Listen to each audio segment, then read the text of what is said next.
शांति। 25 सितंबर 2025 के ईश्वरीय महावाक्य सुनते हैं। मुरली के मुख्य पॉइंट्स। बाबा ने कहा, आत्मा अविनाशी, शरीर विनाशी। आत्मा ही देह के द्वारा पाठ बजाती है। देह अभिमान छोड़कर आत्मा अभिमानी बनना है। नेक्स्ट, बाबा ने कहा, घर परिवार में रहते कमल फूल समान रहना है। हंस और बकुल्ले साथ हो तो सहनशीलता और युक्ति की जरूरत होती है। नेक्स्ट, अभी हम बाप के साथ है, इसलिए चढ़ती कला का समय है। याद की यात्रा से ताकत मिलती है, बेड़ा पार होता है और सर्व का भला होता है। आत्मा मूल रूप से शांत है, उसका घर शांति धाम है। मन की शांति बाहर नहीं मिलेगी। आत्मा को अपने स्वधर्म में स्थित होना है। मनुष्य रावण का अर्थ नहीं जानते। असली रावण 5 विकार है। यही हमारा दुश्मन है। हम राम संप्रदाय वाले हैं। और अब सुनते हैं महावाक्यों को विस्तार से। बाबा कहते हैं, मीठे बच्चे, यह ड्रामा का खेल एक्यूरेट चल रहा है। जिसका जो पार्ट जिस घड़ी होना चाहिए वही रिपीट हो रहा है। यह बात यथार्थ रीति समझना है। प्रश्न, तुम बच्चों का प्रभाव कब निकलेगा? अभी तक किस शक्ति की कमी है? उत्तर में बाबा कहते हैं, जब योग में मजबूत होंगे तब प्रभाव निकलेगा। अभी वह जौहर नहीं है। याद से ही शक्ति मिलती है। ज्ञान तलवार में याद का जौहर चाहिए, जो अभी तक कम है। अगर अपने को आत्मा समझ बाप को याद करते रहो तो बेड़ा पार हो जाएगा। यह सेकंड की बात है। ओम शांति। रूहानी बच्चों को रूहानी बाप बैठ समझाते हैं।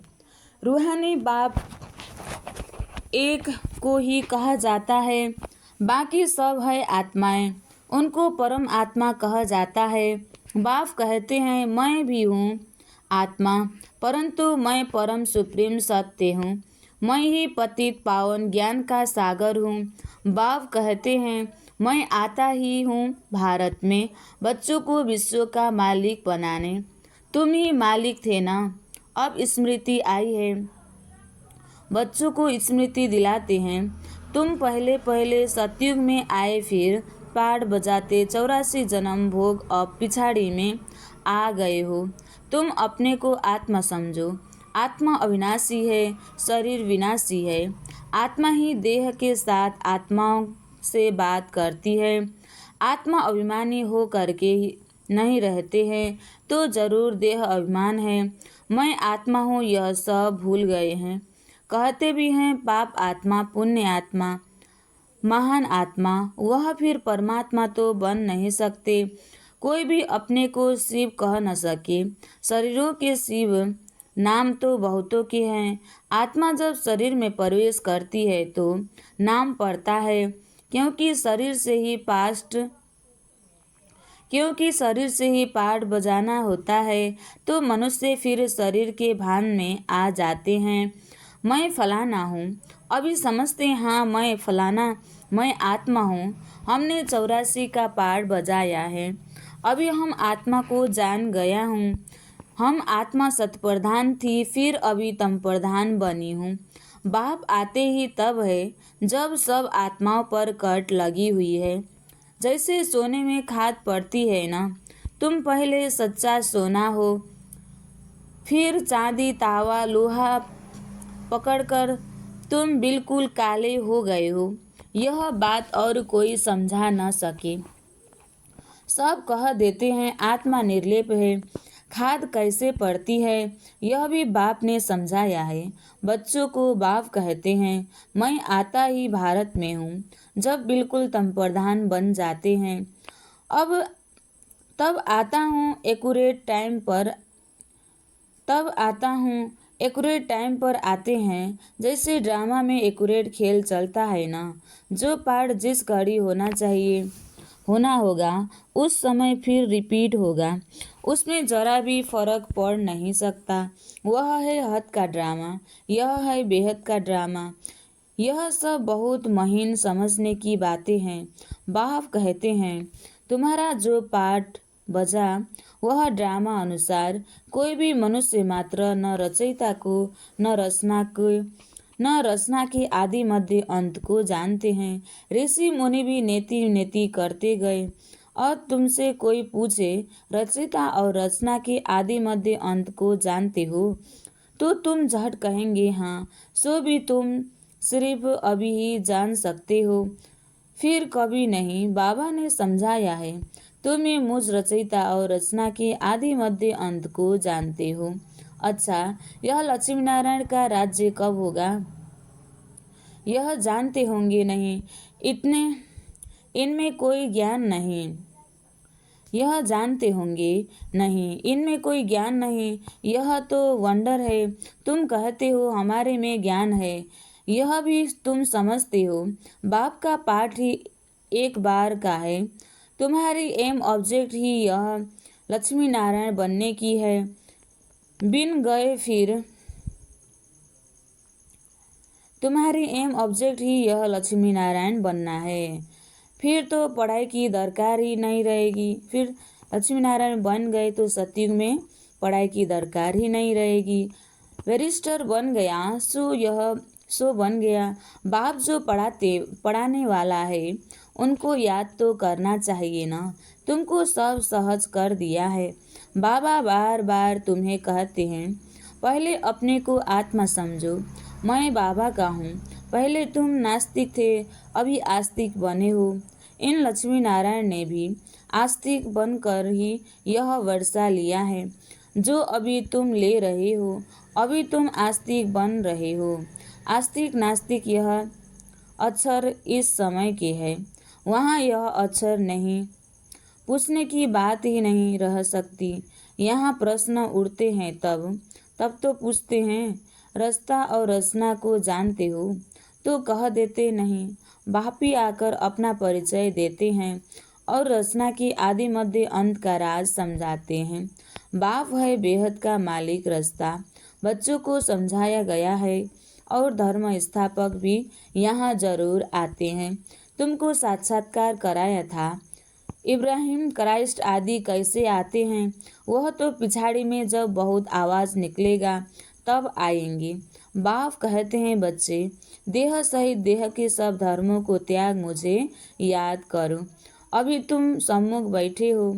अपने को देह नहीं समझना है। मैं आत्मा हूँ। अपने को आत्मा समझ बाप को याद करते रहो तो बेड़ा पार हो जाएगा। सेकंड की बात है। मुक्ति में जाने के लिए ही भक्ति आधा कल्प करते हैं, लेकिन कोई भी आत्मा वापस जा नहीं सकती। 5000 वर्ष पहले भी बाप ने यह समझाया था, अभी भी समझाते हैं। श्री कृष्ण यह बातें समझा नहीं सकते, उनको बाप भी नहीं कहेंगे। बाप है अलौकिक बाप है लौकिक, अलौकिक और पारलौकिक। हद का बाप लौकिक, बेहद का बाप है पारलौकिक आत्माओं का, और एक यह है संगम युगी वंडरफुल बाप। इनको अलौकिक कहा जाता है। प्रजापिता ब्रह्मा को कोई याद ही नहीं करते। वह हमारा ग्रेट ग्रेट ग्रैंड फादर है। यह बुद्धि में नहीं आता है।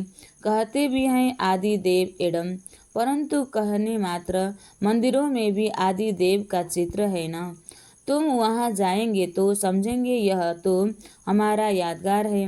बाबा भी बैठे हैं, हम भी बैठे हैं। यहाँ बाप चैतन्य में बैठे हैं, वहाँ जड़ चित्र रखे हैं। ऊपर में स्वर्ग भी ठीक है। जिन्होंने मंदिर देखा है वह जानते हैं कि बाबा हमको अब चैतन्य में राजयोग सिखा रहे हैं, फिर बाद में मंदिर बनाते हैं। यह स्मृति में आना चाहिए कि यह सब हमारे यादगार हैं। यह लक्ष्मी नारायण अब हम बन रहे हैं थे, फिर सीढ़ी उतरते आए हैं। अब फिर हम घर जाकर अब फिर हम राम राज्य में आएंगे। पीछे होता है रावण राज्य। फिर हम वाहन मार्ग में चले जाते हैं। बाप कितना अच्छी रीति समझाते हैं। इस समय सभी मनुष्य मात्र पतित है, इसलिए पुकारते हैं, हे पतित पावन, आकर हमको पावन बनाओ, दुख हर कर सुख का रास्ता बताओ। कहते भी हैं भगवान जरूर कोई वेश में आ जाएगा। अब कुत्ते बिल्ली ठिक्कर बित्तर आदि में तो नहीं आएंगे। गाया हुआ है भाग्यशाली रथ पर आते हैं। बाप खुद कहते हैं मैं इस साधारण तन में प्रवेश करता हूँ। यह अपने जन्म को नहीं जानते हैं। तुम अभी जानते हो। इनके बहुत जन्म के अंत में जब वानप्रस्थ अवस्था होती है तब मैं प्रवेश करता हूँ। भक्ति मार्ग में पांडवों के बहुत बड़े बड़े चित्र बनाए हैं। रंगून में बुद्ध का भी बहुत बड़ा चित्र है। इतना बड़ा कोई मनुष्य होता थोड़े ही है। बच्चों को तो अब हंसी आती होगी। रावण का चित्र कैसा बनाया है। दिन प्रतिदिन बड़ा करते जाते हैं। यह क्या चीज़ है? रावण क्या चीज़ है जो हर वर्ष जलाते हैं? ऐसा कौन सा दुश्मन होगा? दुश्मन का ही चित्र बनाकर जलाते हैं। अच्छा, रावण कौन है? कब दुश्मन बना है जो हर वर्ष जलाते हैं? इस समय इस दुश्मन का किसी को भी पता नहीं है। उनका अर्थ कोई बिल्कुल नहीं जानते। बाप समझाते हैं वह है ही रावण संप्रदाय, तुम हो राम संप्रदाय। अब बाप कहते हैं गृहस्थ व्यवहार में रहते कमल फूल समान बनो और मुझे याद करते रहो। कहते हैं बाबा हंस बकुल्ले इकट्ठे कैसे रह सकते? गृहस्थ व्यवहार में रहते कमल फूल समान बनो और मुझे याद करो। कहते हैं बाबा हंस और बकुल्ले इकट्ठे कैसे रह सकते?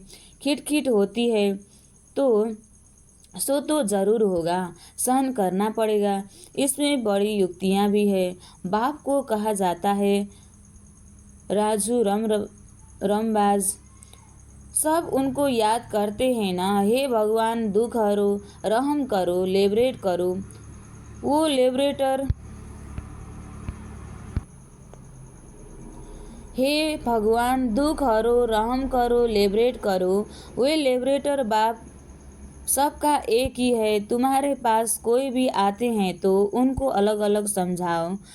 कराची में एक एक को अलग अलग वर्ड समझाते थे। तुम बच्चे जब योग में मजबूत हो जाएंगे तो फिर तुम्हारा प्रभाव निकलेगा। अभी अर्जुन वह जौहर नहीं है।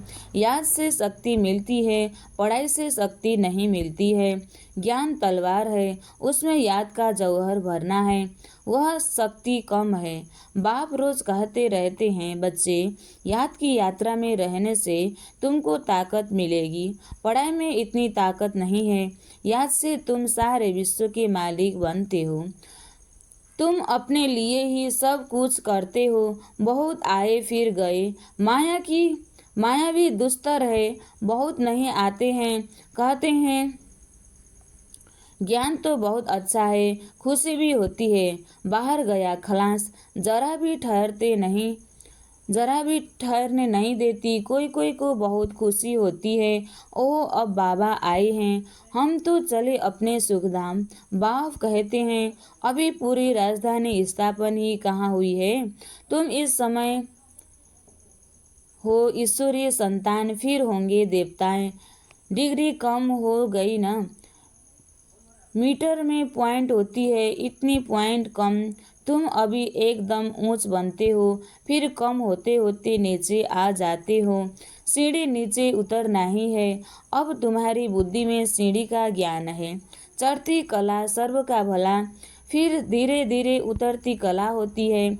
शुरू से लेकर इस चक्र को अच्छी रीति समझना है। इस समय तुम्हारी चढ़ती कला होती है क्योंकि बाप साथ है ना। ईश्वर जिसको मनुष्य सर्वव्यापी कह देते हैं वह बाप मीठे मीठे बच्चे कहते रहते हैं और बच्चे फिर बाबा बाबा करते रहते हैं।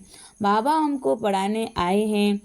आत्मा पढ़ती है, आत्मा ही कर्म करती है। हम आत्मा शांत स्वरूप हूँ, इस शरीर द्वारा कर्म करती हूँ। अशांत अक्षर ही तब कहा जाता है जब दुख होता है। बाकी शांति तो हमारा स्वधर्म है। बहुत कहते हैं मन की शांति हो। अरे आत्मा तो स्वयं शांत स्वरूप है। उनका घर ही है शांति धाम। तुम अपने को भूल गए हो। तुम तो शांतिधाम के रहने वाले थे, शांति वहाँ ही मिलेगी। आजकल कहते हैं एक राज्य, एक धर्म, एक भाषा हो, one cast, one religion, one God. अब गवर्नमेंट लिखती भी है वन गॉड है, फिर सर्वव्यापी क्यों कहते हैं? वन गॉड तो कोई मानता ही नहीं है, तो अब तुमको फिर यह लिखना है। लक्ष्मी नारायण का चित्र बनाते हो, ऊपर में लिख दो, सतयुग में जब इन्हों का राज्य था तो one god one deity religion था। परंतु मनुष्य कुछ समझते नहीं है, अटेंशन नहीं देते। अटेंशन उनका जाएगा जो हमारे ब्राह्मण कुल का होगा, और कोई नहीं समझेंगे। इसलिए बाबा कहते हैं अलग अलग बिठाओ, फिर समझाओ। फॉर्म भराओ तो मालूम पड़ेगा, क्योंकि कोई किसी को मानने वाला होगा, कोई किसको मानने वाला होगा। सबको इकट्ठा कैसे समझाएंगे? अपनी अपनी बात सुनाने लग पड़ेंगे। पहले तो पूछना चाहिए, कहाँ आए हो? बीके का नाम सुना है? प्रजापिता ब्रह्मा तुम्हारा क्या लगता है? कभी नाम सुना है? तुम प्रजापिता ब्रह्मा की संतान नहीं हो। हम तो प्रैक्टिकल में हैं। हो तुम भी, परंतु समझते नहीं हो। समझाने की बड़ी युक्ति चाहिए। अच्छा, मीठे मीठे सिखलदे बच्चों प्रति माता पिता बाप दादा का याद प्यार और गुड मॉर्निंग। रूहानी बाप की रूहानी बच्चों को नमस्ते। हम रूहानी बच्चों की भी रूहानी बाप दादा को याद प्यार और गुड मॉर्निंग। नमस्ते बाप दादा, नमस्ते नमस्ते नमस्ते। धारणा के लिए मुख्य सार 1 नंबर, मंदिरों आदि को देखते सदा यह स्मृति रहे कि यह सब हमारे ही यादगार है। अब हम ऐसा लक्ष्मी नारायण बन रहे हैं। गृहस्थ व्यवहार में रहते कमल फूल समान रहना है। हंस और बकुल्ले साथ है तो बहुत युक्ति से चलना है। बाबा ने कहा, जो ज्ञान लिए हुए हैं और जो दूसरा तरफ ज्ञान नहीं लिए हैं, तो बाबा ने कहा इसके लिए युक्ति से चलना है। हंस और बकुल्ले साथ है तो बहुत युक्ति से चलना है, सहन भी करना है। आज बाबा ने वरदान दिया है, एकता और संतुष्टता के सर्टिफिकेट द्वारा सेवाओं में सदा सफलता मूर्त भव। एकता और संतुष्टता के सर्टिफिकेट द्वारा सेवाओं में सदा सफलता मूर्त भव। विस्तार, सेवाओं में सफलता मूर्त बनने के लिए 2 बातें ध्यान में रखनी है। एक, संस्कारों को मिलाने की यूनिटी, और दूसरा, स्वयं भी सदा संतुष्ट रहो तथा दूसरों को भी संतुष्ट करो। सदा 1-2 में स्नेह की भावना से, श्रेष्ठता की भावना से संपर्क में आओ तो यह दोनों सर्टिफिकेट मिल जाएंगे। फिर आपकी प्रैक्टिकल जीवन बाप के सूरत का दर्पण बन जाएगी, और उस दर्पण में बाप जो है जैसा है वैसा दिखाई देगा। श्रेष्ठता की भावना से संपर्क में आओ तो यह दोनों सर्टिफिकेट मिल जाएंगे। फिर आपकी प्रैक्टिकल जीवन बाप के सूरत का दर्पण बन जाएगा, और उस दर्पण में बाप जो है जैसा है वैसा दिखाई देगा। स्लोगन, आत्मा स्थिति में स्थित होकर अनेक आत्माओं को जीवदान दो तो दुआएं मिलेगी। आत्मा स्थिति में स्थित होकर अनेक आत्माओं को जीवदान दो तो दुआएं मिलेगी। अव्यक्त इशारे, अब लगन की अग्नि को प्रज्वलित कर योग को ज्वालारूप बनाओ। जैसे अग्नि में कोई भी चीज डालो तो नाम रूप गुण सब बदल जाता है, ऐसे जब बाप के याद के लगन की अग्नि में पड़ते हो तो परिवर्तन हो जाते हो। ऐसे जब बाबा की याद में रहते हैं तो परिवर्तन हो जाते हो। मनुष्य से ब्राह्मण बन जाते, फिर ब्राह्मण से फरिश्ता सो देवता बन जाते। लगन की अग्नि से ऐसा परिवर्तन होता है जो अपनापन कुछ भी नहीं रहता, आकर्षण से मुक्त रहेंगे। इसीलिए याद को ही ज्वाला रूप कहा जाता है। अच्छा, ओम शांति।